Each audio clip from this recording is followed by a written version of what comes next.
podcast about Gotham that you deserve, but don't want, probably. What's up, everyone, and welcome to another episode of Talking Gotham with the Cool Story Show. I'm your host, Andy Spiteri, joined by Dave Meyer. Hey. And we're going to talk about Arkham. And obviously, if you have not seen this episode yet, spoilers are ahead. Massive spoilers are ahead. So, first of all, I think everyone watching last week's episode wanted to know where this episode picked off, because last week's, for, obviously, again, anyone who hasn't seen it, A, what are you doing listening to this podcast, and B, spoilers. Oswald Cobblepot shows up at Gordon's door to confront him and Gordon dressed in this really nice looking suit, and that's how the show ended, and we're all like, no, because we all wanted to know what happened. So it picks off immediately where that left up. This really awkward exchange between the Penguin, who is so creepily pleasant, and Gordon, who takes him outside and basically just loses his shit. Well, yeah, because he showed up at his place of residence. I mean, anybody would lose their shit over that. No, actually, that's Gordon, or that's Barbara's place of residence, right? It's not Gordon's, is that right? Well, I guess it's both of theirs. I assume they're living together. It's got to be both of theirs, period. Anyways, moot point. But moving on, that was a pretty intense scene with Gordon and future Penguin right there. And I know one of the overall themes that I think for this episode that I had again, and I'm almost sick of talking about it because we've been talking about it for every single show, but just how awesome is the Penguin? He doesn't disappoint. He's continually getting better every episode. So far, he's the coolest villain going right now in the whole series. He's the coolest character going, hands down. He's masterminding the whole kind of fall of the city, fall of these kind of families.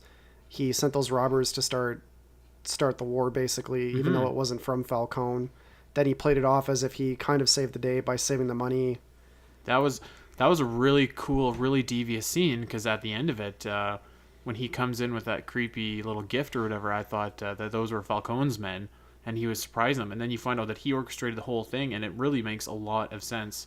Yeah. And it's funny how he keeps saying that there's a war coming, but essentially he just started it. So you can definitely see the seeds of genius in this guy. But Robin Lord Taylor just continues to strike just that perfect balance of sympathy for the guy, because he's a little bit awkward and he feels a little bit...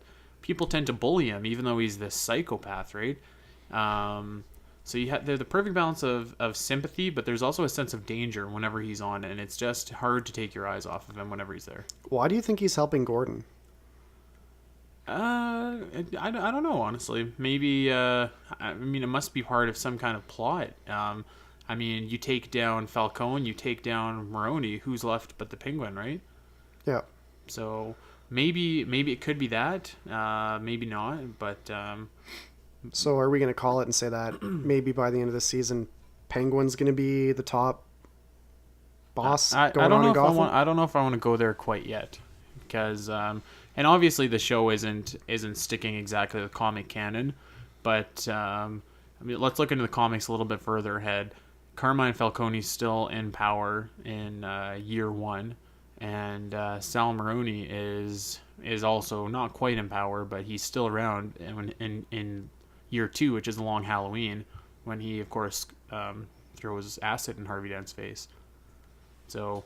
I don't know, and I don't know that I want to see those two characters go away. I'm a little disappointed that we didn't get to see Falcone this week, actually. We saw Falcone last week, though, right? We saw Falcone last week. Have we seen Maroni? Yeah, we saw Maroni this week, yeah. Okay, he promoted the Penguin this week. Mercifully, someone that we did not see this week, you know who I'm talking about. Don't call her Selena, because her name's Kat. I looked over when we were watching this, and you said you were going to be extremely pissed during the Fish Maroni interview when she's trying out singers, and if Kat came in and was one of the next ones, you were going to lose your shit. I was sure that she was going to fucking just show up, 13 years old, like, yeah, I can sing. What's up? Seduce me. So, actually, let's talk about that for a second. I wrote down on my list 2 bitches. What is going on there? Like, I don't know what Fish has planned, but she did a very Joker thing where she brought these 2 people into a back alley, tryouts, and made them fucking beat the shit out of each other. Who do you think was hotter, the singer or the brawler? The brawler. Yeah, me too. But just because she kicked the singer's ass. Yeah. Interested to see where that goes, though. What do you think she means by weapon? Maybe hired to look like a singer / waitress, whatever, and then she kills somebody who comes to her bar. This was my thought. In the previous episode, Fish Mooney killed Falcone's girlfriend, so maybe she's looking for someone to kind of go in and be his girlfriend, his new girlfriend, or something like that, and then to silently assassinate him or something along that, so that way Fish can ascend to the top of the Falcone family syndicate. Yeah. That would make the most sense to me, but interested to see where it goes. I like the new characters. I really think that Gotham is at its best when it doesn't kind of trudge out all the old tired Batman acts. So, and when it gives fresh takes on new characters. What do you think? Speaking of fresh takes on new characters, he's still sold on the Riddler yet, or Edward Nygma as he is now. Sorry. He's been put in a very cool position to where he could evolve. You kind of see bits of his genius at times, but he still hasn't quite grown or come into his own yet, for sure. Yeah, I something wrong with the look of that guy. Yeah. I think it might just be the fact he doesn't have red hair. It's throwing me off. Well, I think we've only had 3 adaptations of the Riddler. We've had the Batman, the really old Batman TV show Riddler, Yeah. Jim Carrey, Yeah. and now this one. So live action adaptations you're talking, right? Yeah, sorry, live act. Yeah. So there isn't a lot to play off of or base your character on when you're trying to become the Riddler. No, that's true.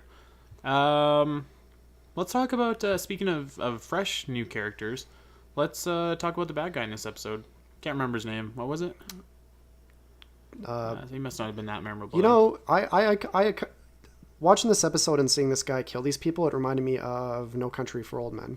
Yeah, that's exactly what I thought of too. When he just puts that thing to the cop's head, that's exactly what I thought too. It's a little mix of that guy and then Tobias from Hannibal. Yeah. Tobias from Hannibal, anyone who is not knowledgeable on Hannibal, is a hulking big black guy as well who kills people in a serial killer kind of a way as well. So I thought he was pretty cool for what he was in it for. It was kind of cool that he was killing both sides. Now, what I wonder is, was he working for the Penguin or was he working for the mob bosses actually? Because this guy did strike first, so it would make sense if Penguin, as you find out later, set up this hit on the restaurant if Penguin hired this guy as well. So I hope that's something that they explore and don't just drop it. I think he was hired by the mob bosses and Penguin threw a monkey wrench in it to cause his own kind of shift with the families. Fair enough, yeah. What do you think about, for right now, we're on 4 episodes of Gotham, and each episode there's been a bad guy, and it's kind of one and done. They go after him, and they find the bad guy at the end. There has been some overall story arcs. Would you like to see that kind of continue, like a little bit episodic? Because another show, Hannibal, which we both really enjoy, does the same kind of thing. There's an overall story arc going on, but each episode is self-contained. Is that something that you want to keep seeing, or is that something that you want them to move away from, more or less? Well, I think the bottom line for the story that's happening this season is the warring families. Right. Is and how it connects to the Wayne murders. Yeah. One thing that I'm still having a hard time grasping in all this is Bruce Wayne. Mm-hmm. It's very hard to see him and Alfred continually pop up when they don't really need to pop up. I think that after they get through season 1, if they don't remove them in season 2, then I think they have to mature Bruce a little bit more, and then maybe they fast forward it maybe 3 or 4 years or something. Yeah. I agree. I think distance makes the heart grow fonder, and right now, the kid who plays Bruce is really good. Oh, they're great actors. And Alfred's he's growing on me a little bit. I'm still not sold, but I think if we were to see them only as a special occasion rather than feel like they're kind of shoehorned into the story, like that was my biggest problem with Catwoman, is that she was just shoehorned into the story. At least these guys are good actors, right? So it's not terrible, but I agree with you. So you just really do not like Catwoman. I'm sorry, whoever the actress is. I'm sure she's a nice girl. I'm sure she's trying her best, but fuck, I hate you. Yeah. So I agree. Bruce Wayne, the kid is good. Obviously it's cool to see Batman when he was a kid and how he's coping with his parents' murder, because you don't really get that a lot in comics. You usually get Bruce Wayne the kid, his parents were shot, and then they fast forward to, at best, when he's older in college or whatever, right?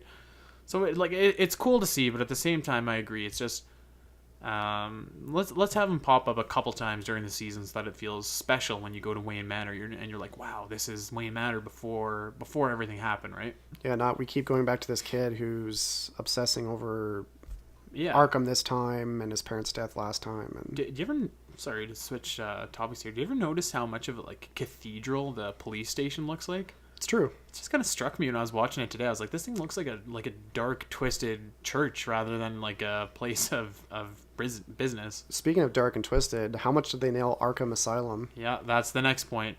Arkham Asylum. It looked great. Yeah. Yeah. The gate really that said Arkham Asylum was just, it was dominant and impactful. It was a good image. It was a perfect way to get you into Arkham, and I can't wait to see the actual insides of Arkham itself. The only thing is Arkham is a lot of times portrayed as an island, but that moves us on to another really cool point, which maybe even cooler, Arkham City. Yep. So you briefly kind of got a glimpse of the mayor talking to the press about how they were going to take the slums basically and turn it into Arkham City. Now, for anyone who hasn't played the Batman Arkham City game, the same kind of idea. They had Arkham Island, which was destroyed by the Joker's attack. So they rented out a bunch of slums, which included Park Row, where AKA Crime Alley, which is where Bruce Wayne's parents were murdered, and they basically converted it into not even a big prison, really. They basically just quarantined the area and put all the criminals into one area and let them roam as they may. Yeah, that's Arkham City. That was Arkham City, the video game, which of course was run by Dr. Hugo Strange. So I mean, I know I've said I'm pretty against Batman villains coming in, but that's one I wouldn't mind seeing because he's a little bit based more in reality, and B, he was a member of Gotham Society before he became the villain Doctor Strange. Do you know what bugs me now that I think about it? We saw her briefly in episode 1, and that was Poison Ivy, and she's completely disappeared. Yeah, I agree. That's and I don't mind that. If they want to do like a little cameo or something like that, then I'm okay with that. I think I'd be more upset if she was kind of in the story. Like no one wants us to be like preschool Gotham, right? Like young Riddler, young Ivy, young Catwoman. No one likes young Catwoman. Like, let's be real here. But the only villain that they've introduced so far that's really just kicking ass is the fucking Penguin, though. Mm-hmm. Yeah. But, I mean, let's give Fish Mooney her credit, too. That's an original creation for the series, and she's holding her own for sure. How sweet was that when that girl just walked up and smooched her, by the way? Yep. I remember looking at Dave. He looked back at me, and we were just like, yeah. It's not the kiss we deserve. It's the kiss we're going to settle for. So, yeah, Arkham City, you could just do so much with that. Is that something that we want to see without the Batman? Well, I guess we'll see. I don't want to see a straight up adaptation of it, but I think the premise itself would be really cool. If they could maybe focus on, I don't know that I want to see that in season 1, maybe like season 2 or season 3 or something like that. I still think they're gonna have to bring the villains, like they're gonna have to bring some pretty powerful villains to continue because we didn't mention this earlier, but the series got picked up for a full run. Yeah, that's right. So actually, I was saving this for the end because I want to talk about some stuff in Gotham that isn't really. Before we get to talking about this stuff that doesn't pertain to this episode, let's wrap up with this episode and just say overall, what were your thoughts? What would you rank it as in terms of the other episode? I'll rank it as okay. As Aaron would put it, I give it 7 batarangs out of 10. I thought it was okay. It hit a few strides, but it's still slightly dragging a bit. Basically, they took Old Country for Old Men and made it an episode. I would agree too. I would say this episode was solid but unspectacular. Yeah. There wasn't any really funny scenes like there were last week when Bullock clocked that black chick or like. Yeah, I was actually looking forward to seeing more of Bullock, and he just didn't really shine this episode. Well, actually, Gordon he wasn't in this episode really a lot either. Like he had his moments, of course, but really he was just kind of relegated to fighting what's his face, and then that was pretty much it. Like the episode undoubtedly belonged to the Penguin, and when the Penguin was on screen, he shines. Yeah. But I mean, other than that, there was some good story advancement. There was There was some good action. There was some good dialogue.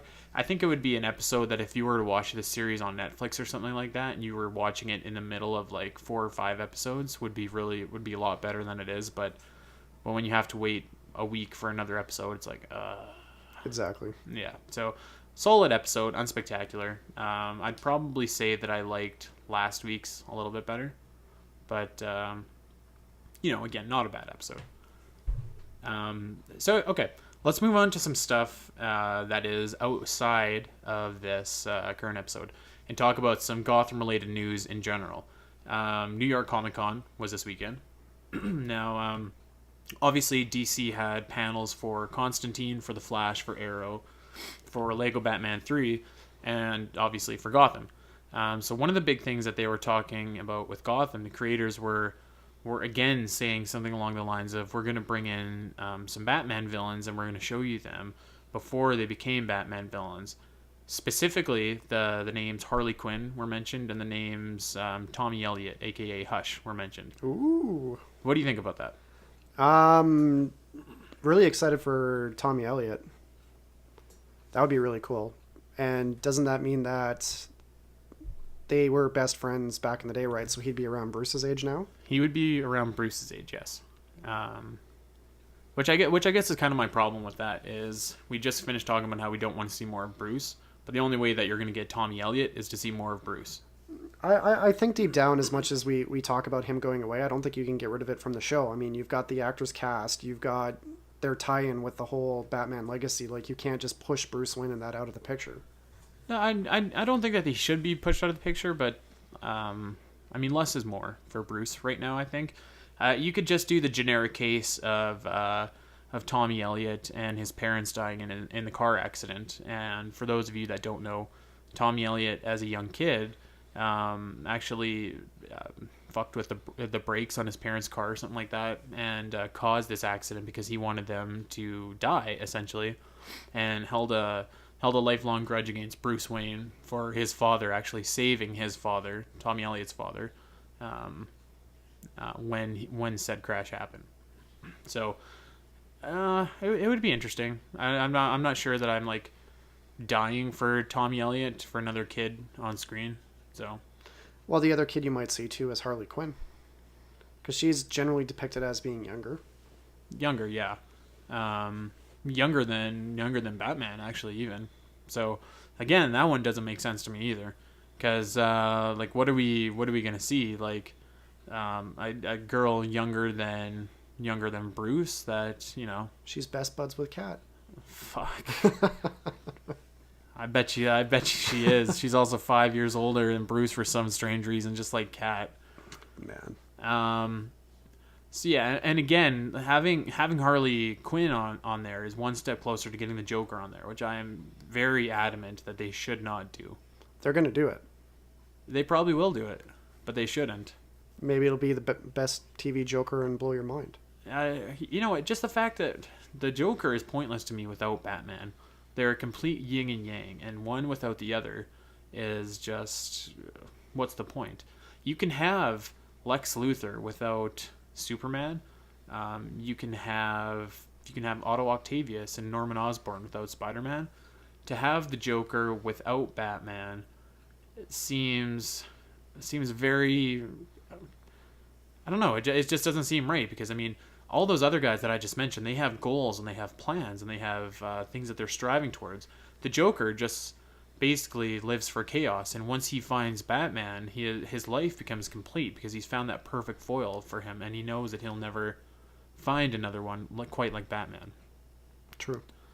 So anyway, but I mean, maybe it turns into an origin story for the Joker, though. But I don't know. Again, though, do we want an origin story for the Joker? Most of the best adaptations of him have never had an origin story. The only one that has is The Killing Joke by Alan Moore, which and I have a lot of problems with that particular graphic novel. I know a lot of people really like it, but Joker is kind of one of those things left best unexplained, I think, to me. He's just like a force of nature. I don't know, my opinion. I guess we'll have to see where they go with it, man.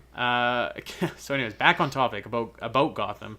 One other thing that they, one of the show producers, and I'm sorry, I don't remember who it was, but he was talking about season 2, and he dropped this little tidbit. He said that if we get to do season 2, I'd really love to do Court of Owls, because the story for that is endless.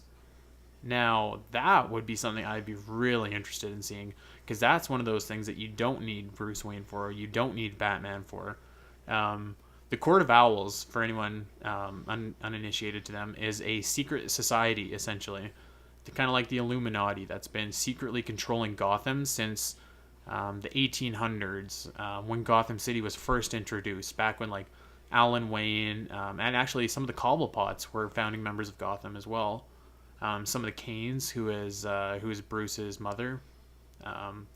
So they're the secret society that's been controlling Gotham, and they send out these assassins called the Talons to go and execute their enemies, basically. That, I think, would just be wicked to see on screen. Probably one of the greatest Batman, or more fresher Batman tales coming out of the New 52. I would say that was probably the best Batman story told in the last 10 years. You know, I'd even say 20 years, including all of Grant Morrison's run, which is a little bit too out there for me. But yeah, it would be make for great TV. The mystery of who is the Court of Owls, the imagery of the Talons on TV, I think would be awesome. And you're right, you don't need Batman for it. No, like, that was actually one of the really cool things about the Court of Owls, is they did a flashback episode or comic book where they basically gave the origins of the Court of Owls in the origins of the city. So it was quite interesting to see. So thoughts about that for season 2? And we might be dressing up as the Court of Owls for Calgary's Comic-Con coming up 2015. That's right, baby. Stay tuned for that. They have these really creepy owl masks, which very easy cosplay. Yeah. All you need is a really awesome suit, which yours truly can provide, mm-hmm. and a mask, and that's it. Yeah. So, yeah, those were our thoughts on Gotham this week. Thoughts about this episode of Gotham and thoughts outside of Gotham. If you have any thoughts about this episode, where you think the story's going, critiques, things you like, whatever, anything Gotham related, leave us a comment and let us know. Sweet. You can find me on the tweets at DaveMeyer7. And I'm Spiteri316, fighting crime on the daily. We'll hit you up next week with another Talking Gotham. Same bat time, same bat channel. Thanks, everyone. Peace.